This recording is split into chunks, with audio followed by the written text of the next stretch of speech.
20 Words of the Queen 596. My daughter, thou hast said something of the virtue of temperance and of my practice of it, so far as thou hast understood its dignity and excellence. Yet thou hast omitted much that belongs to a full understanding of the necessity of temperance in human actions. It was a punishment of the first sin that man lost the perfect use of reason, and that the passions should rise in rebellion against him, because he rose up against God in contempt of his most just command.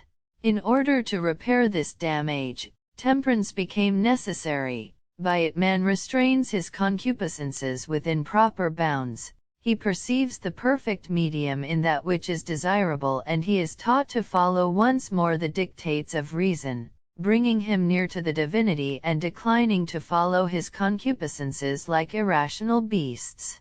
Without this virtue it is not possible for man to divest himself of the spoiled human nature, nor to dispose himself for the graces and wisdom of God, for they will not enter into a soul subject to the body of sin. Wisdom 1:4.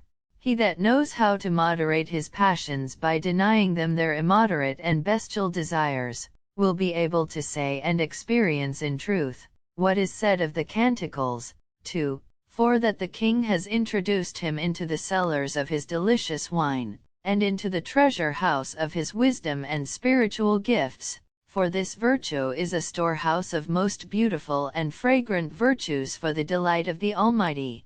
597. Although of course I wish thee to labor much in acquiring all virtues pertaining to temperance, I desire nevertheless that thou consider especially the beauty and fragrance of chastity, the strength which abstinence and sobriety in eating and drinking will give, the sweet influence of modesty in words and actions, the exalted nobility of poverty in the use of created things.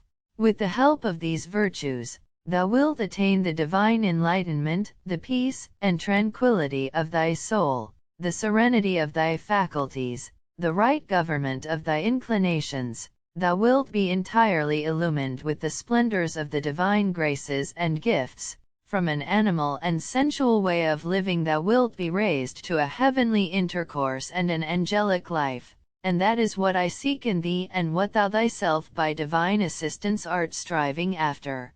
Be careful therefore, my dearest, and watch for the divine light in all thy actions, and let not any of thy powers be induced to activity merely by pleasure and inclination, but always act according to reason and for the glory of the Most High in all things necessary for the conduct of thy life, in eating, in sleeping, in dressing, in speaking, in hearing, in desiring, in correcting, in commanding, in speaking. Let all be governed in thee by the light and the pleasure of the Lord God, and not by thy own.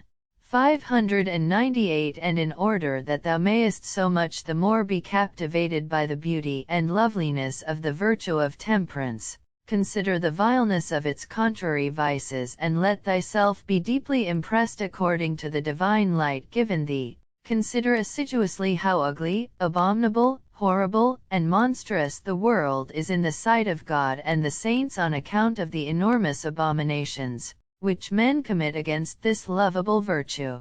Look how some follow like brutes after the horrors of sensuality, how gluttony degrades others, how some follow after pleasures of play and vanity, how others are dominated by pride and presumption, how many are entangled in avarice and the desire of gain, how they all follow the impulse of passions, seeking in this life only pleasure, while in the life to come they pile up for themselves eternal torments and incur the loss of the beatific vision of their God and Lord.